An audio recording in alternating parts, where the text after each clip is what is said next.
তাকদীর নিয়ে প্রিয় ভাইয়েরা বিচলিত হবেন না। আপনার তাকদীরে যা আছে আপনি পাবেন, যা নাই কোশ্চেন কালেও পাবেন না, ফুল স্টপ।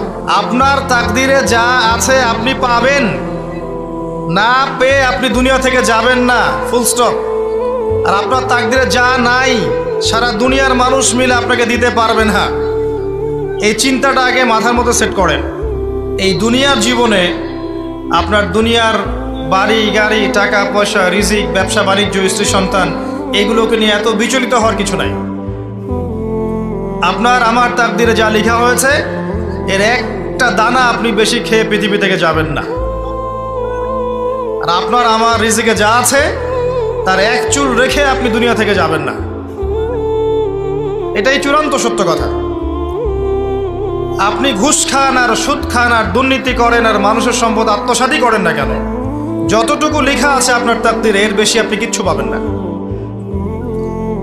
আর আপনি হালালে থাকার জন্য যতই কষ্ট করেন, হালালে আছেন, সবজি বিক্রি করে খাচ্ছেন, আপনি ছোটোখাটো ব্যবসা করছেন, মানুষ আপনাকে দাম দেয় না, আন্ডার এস্টিমেট করে, গরিব বলে, ফকির মিসকিন বলে, কিন্তু আপনার তাকদীরে যা আছে আপনি সেটাই পাবেন, এর বেশি আপনি কিচ্ছু পাবেন। হুয়াল আউয়ালু ওয়াল আখির, আল্লাহ পাক প্রথম এবং আল্লাহই শেষ।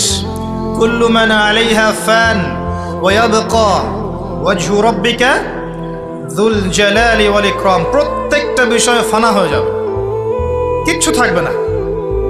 এখন আপনি পৃথিবীতে যা দেখছেন এগুলোর কিছুই থাকবে না। প্রত্যেক মানুষ, প্রত্যেকটা জিন, প্রত্যেক উদ্ভিদ, প্রত্যেক এই প্রাণী, আকাশ, মহাবিশ্ব, গ্রহ নক্ষত্র, চন্দ্র সূর্য, সমুদ্র, পাহাড় পর্বত, বিশ্বনেতা, রাষ্ট্রনেতা, সমাজ নেতা, পরিবারের কর্তা, অর্থনৈতিক নেতা, সবাই মারা যাবে, সবাই শেষ হয়ে যাবে, কিচ্ছু থাকবে না।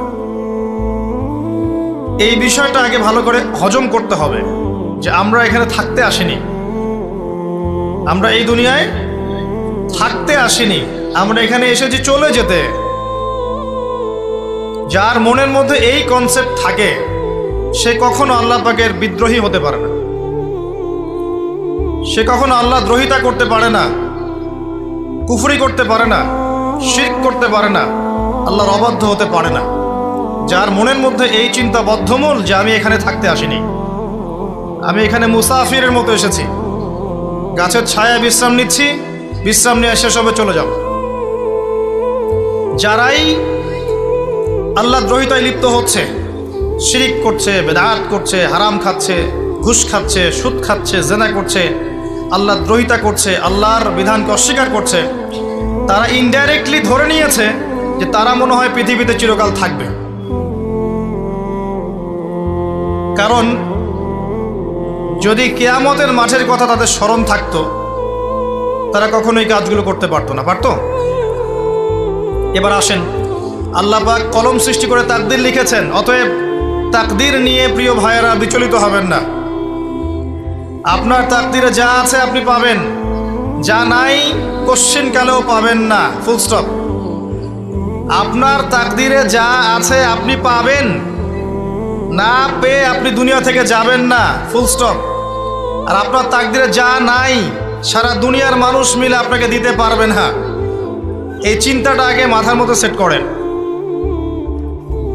এই চিন্তা যার মধ্যে ইনস্টল করা আছে সে আত্মহত্যা করে না কখনো, সে হতাশ হয় না কখনো, সে ভয় পায় না, আল্লাহর পথে চলতে গিয়ে পিছু পা হয় না, সে জালেমের সামনে মাথা নত করে না।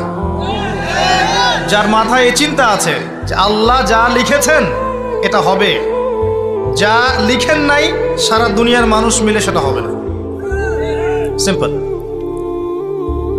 এর মধ্যে আল্লাহ পাক পরীক্ষায় ফেলবেন, ওই বিষয়টা ডিফারেন্ট। আমি অবশ্যই তোমাদেরকে পরীক্ষা করব, ভয় দিয়ে, ক্ষুধা দিয়ে, সন্তানের ইন্তেকাল দিয়ে, ফসলের ক্ষতি দিয়ে, সম্পদের ক্ষতি দিয়ে আমি পরীক্ষা করব। কিন্তু যারা সবর করবে এবং যারা এই কনসেপ্ট রাখবে ইন্না লিল্লাহি ওয়া ইন্না ইলাইহি রাজিউন, এদেরকে আল্লাহ পাক প্রশংসা করেছেন, ইনশাআল্লাহ এরা সফল হবে। আল্লাহ পাক তাকদির লিখে ফেলেছেন, তাকদির নিয়ে টেনশন করবেন না, রিজিক নিয়ে টেনশন করবেন না। এখনকার যুব সমাজের সবচেয়ে বড় টেনশন রিজিক। একটা জব, একটা ভালো জব, একটা ভালো ব্যবসা, সে সিকিউরড লাইফ চাচ্ছে। রিজিক নিয়ে চিন্তা করবেন না। আপনার কাছে যে রিজিক আছে এটা আপনার কাছে আসবেই ইনশাআল্লাহ। হয়তো সময় লাগছে কিন্তু আপনার কাছে আসবে ইনশাআল্লাহ তাআলা। আপনি হালালের উপর থাকবেন, ন্যায়ের উপর থাকবেন। আপনি অন্যায় পথে রিজিক সার্চ করবেন না। আপনার তাকদিরে যে রিজিক আছে আপনার কাছে আসবে ইনশাআল্লাহ। এবার আসেন, আল্লাহ পাক এরপরে সৃষ্টি করেছেন মহাবিশ্ব। এই পুরো মহাবিশ্ব তাকদির লিখার পরে মহাবিশ্ব কয়দিনে? ফি সিত্তাতি আইয়াম, 6 দিনে। মাত্র 6 দিনে আল্লাহ পাক পুরো মহাবিশ্ব সৃষ্টি করেছেন।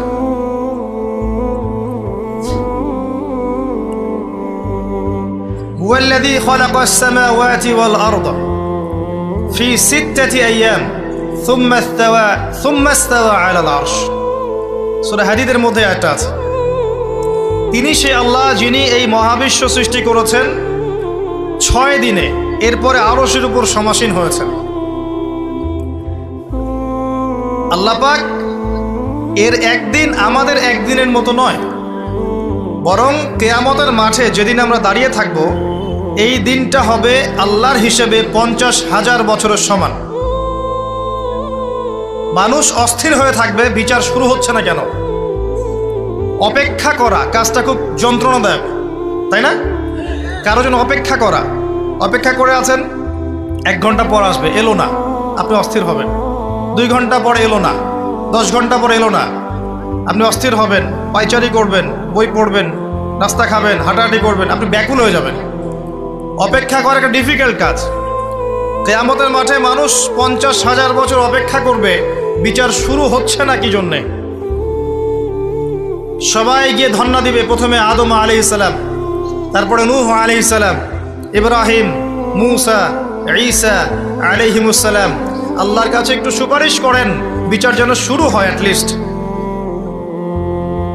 কেউ কিচ্ছু করতে পারবে না, কারণ সবাই বলবে ইয়া নাফসি, ইয়া নাফসি। দূর থেকে একজনের আওয়াজ আসবে, যিনি ইয়া নাফসি বলছেন না, যিনি বলছেন ইয়া উম্মতি, ইয়া উম্মতি। সবাই তার কাছে যাবে এবং তিনি আমাদের নবী মুহাম্মদুর রাসূলুল্লাহ সাল্লাল্লাহু আলাইহি ওয়াসাল্লাম সিজদায় পড়ে যাবেন এবং তার উম্মার জন্য সুপারিশ করবেন। উম্মার কবিরা গুনাহগার ব্যক্তিদেরকে সুপারিশ করে তিনি জান্নাতে নিয়ে যাবেন ইনশাআল্লাহ। আল্লাহ তাকে ওয়াদা করেছেন, হে নবী, তোমার উম্মতের কোনো ব্যক্তি যদি শিরিক না করে আমার সামনে উপস্থিত হয় আমি তাকে মাফ করে দেব ইনশাআল্লাহ। হাদিসে কুদসির মধ্যেও আছে যে হে আদম সন্তান, তুমি যদি দুনিয়ার সমান পাপ নিয়ে, আসমান জমিন সমান পাপ নিয়ে আমার সামনে দাঁড়াও, কিন্তু আমার সাথে কাউকে শরিক করনি, তাহলে আমি আল্লাহ তোমার সামনে আসমান জমিন সমান ক্ষমা নিয়ে উপস্থিত হব ইনশাআল্লাহ। শোনেন, 1000-999 জন মানুষ জাহান্নামে যাবে। প্রতি 1000-999 জন মানুষ জাহান্নামে যাবে। সহিহ বুখারীর হাদিস 4 বার এসেছে। এখানে ইকুয়েশনটা এমন না যে ম্যাথামেটিক্যালি ক্যালকুলেট করতে হবে, এমন নয়। এটা দিয়ে আধিক্য বোঝানো হচ্ছে, বেশিরভাগই জাহান্নামে যাবে। এই কথা আল্লাহ পাক কিন্তু সূরা আরাফের মধ্যেও বলেছেন 179 নম্বর আয়াতে, ওয়ালাকাদ যারানা লিজাহান্নামা কাসীরাম মিনাল জিন্নি ওয়াল ইনস। একই বিষয়ে কোরআন হাদিস পরস্পর মিলে যায়। এখানে একটা বিষয় বুঝতে হবে, আল্লাহ পাক বলেছেন সূরা নিসার মধ্যে, ইন্নাল্লাহা লা ইয়াগফিরু আন ইউশরাকা বিহি ওয়া ইয়াগফিরু মা দুনা যালিকা লিমান ইয়াশা। আল্লাহ পাক তার সাথে শিরকের গুনাহ মাফ করবেন না, এছাড়া যে কোনো গুনাহ আল্লাহ পাক যাকে ইচ্ছা মাফ করতে পারেন। তার মানে যে বেশিরভাগ মানুষ জাহান্নামে যাচ্ছে তাদের আমলনামায় কোন পাপ থাকতে পারে? কথা বোঝা যাচ্ছে কি?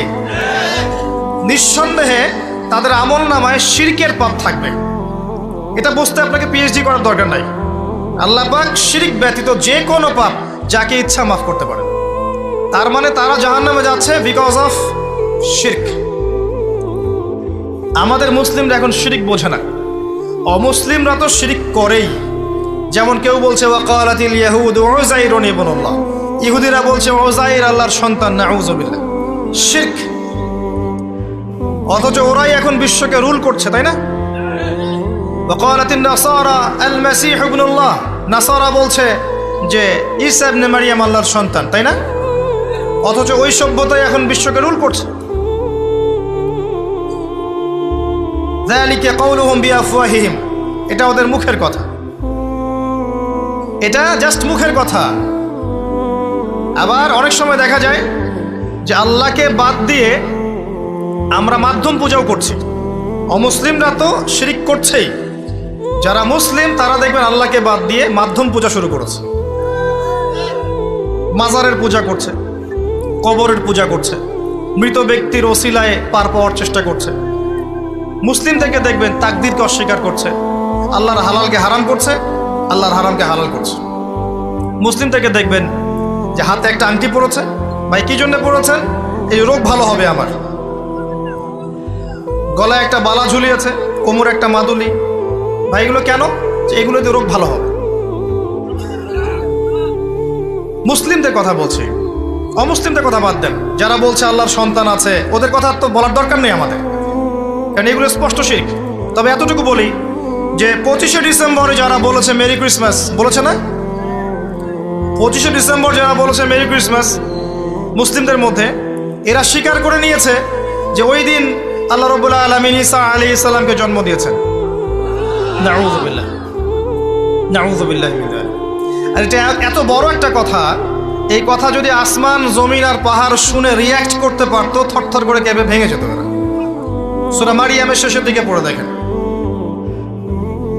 وقالوا اتخذ الرحمن ولدا لقد جئتم شيئا إدا تكاد السماوات والأرض يتفطرن منه وتنشق الأرض وتخر الجبال هدا। পরেন অর্থটা, আসমান জমিন পাহাড় যদি এই কথা শুনে রিয়্যাক্ট করতে পারতো, এরা চৌচির হয়ে যেত। এত বড় একটা কথা বলেছো তোমরা, ঈসা আলাইহিস সালামকে আল্লাহ পাক জন্ম দিয়েছেন, নাউযুবিল্লাহ। তো এরা তো শিরক করছেই। মুসলিমরাও দেখবেন এই যেগুলো বললাম, আল্লাহকে বাদ দিয়ে অন্যের কাছে দোয়া করছে, আল্লাহকে বাদ দিয়ে অন্যকে সেজদা করছে, আল্লাহকে বাদ দিয়ে অন্যের কাছে নজর মানত করছে, আল্লাহকে বাদ দিয়ে অন্যের জন্যে জবাই করছে, আল্লাহর তাকদীরকে অস্বীকার করছে, আল্লাহর হালালকে হারাম করে নিচ্ছে, আল্লাহর হারামকে হালাল করে নিচ্ছে। দেখবেন মুসলিমরা করছে। এবার মুসলিম জেনারেশন, এমন একটা প্রজন্ম বের হয়েছে এখন, ইয়াং জেনারেশনের, তারা বলছে যে এই মহাবিশ্ব বিগ ব্যাং থেকে সৃষ্টি হয়েছে, আল্লাহ বলতে কিছু নাই। আপনি বোঝেন কি কারণে প্রতি হাজারে 999 পিপল জাহান্নামে কেন যাবে? কারণটা কি? শিরক। আর এই শিরকটা হচ্ছে আপনার চিন্তায়, আপনার কথায় এবং আপনার কাজে। চিন্তার মধ্যে শিরক। যেমন একজন ব্যক্তি চিন্তা করে আকীদা, যে আল্লাহ ছাড়া অমুকও সন্তান দিতে পারে। এরকম আকীদা নাই মুসলিমদের? আছে। একজন বলছে আল্লাহ কল্যাণের মালিক আর শয়তান হচ্ছে অকল্যাণের মালিক। কথাটা শুনতে খুব ভালো লাগে না? অকল্যাণ হয়তো আল্লাহর পক্ষ থেকে আসে না, আল্লাহ পবিত্র, অকল্যাণ শয়তানের পক্ষ থেকে আসবে। ব্যাপারটা কি এমন? ভালো মন্দ, কল্যাণ অকল্যাণ, দুঃখ কষ্ট সুখ সবকিছু কার পক্ষ থেকে আসে? এমন নয় যে ভালোগুলো আল্লাহ দেন, অকল্যাণগুলো শয়তান দেয়, নাউযুবিল্লাহ। এরকম আকীদা আছে মানুষের। কিছু মানুষ বলছে তাকদীর বলতে কিচ্ছু নাই, মানুষ নিজেই তার কর্মের নিয়ন্ত্রণ, শিরক। কিছু মানুষ বলছে যে ভাগ্যই সব, মানুষের কাজের কোনো স্বাধীনতা নাই। মানে ভাগ্যই সব, আমার কাজের কোনো স্বাধীনতা নাই, আমি কলের পুতুল। চুরি করেছো কেন? আল্লাহ তাকদীর লিখেছে তাই। সুদ খাও কেন? ঘুষ খাও কেন? রিলিফের মাল মেরে খাও কেন? আল্লাহ তাকদীর লিখেছে তাই। এরকমও কিছু মানুষ আছে। প্রত্যেক পদে পদে আপনি শিরক পাবেন। আপনি আল্লাহকে ছাড়া সেজদা দেখতে পারবেন, আল্লাহকে ছাড়া মানুষ নজর করছে, মানত করছে, কসম করছে, কুরবানি করছে, সেজদা করছে, দোয়া করছে এবং ওসিলা পূজা করছে যে আল্লাহ বাদ দিয়ে অমুকে আমাকে পরকালে পার করিয়ে দিবে। নাউযুবিল্লাহ বলছেন ঠিকই, কিন্তু আমাদের দেশের বহু মানুষের আকীদা এমন যে আমাকে পরকালে পার করায় দেওয়ার লোক আছে, সমস্যা নাই। শোনেন, পরকালের প্রতিটা সুপারিশ আল্লাহর এখতিয়ারে। একজন শহীদ, আল্লাহর পথের শহীদ, তিনি কিন্তু সুপারিশ করবেন, কিন্তু তিনি নিজের ক্ষমতায় করবেন না আল্লাহর ক্ষমতায় করবেন?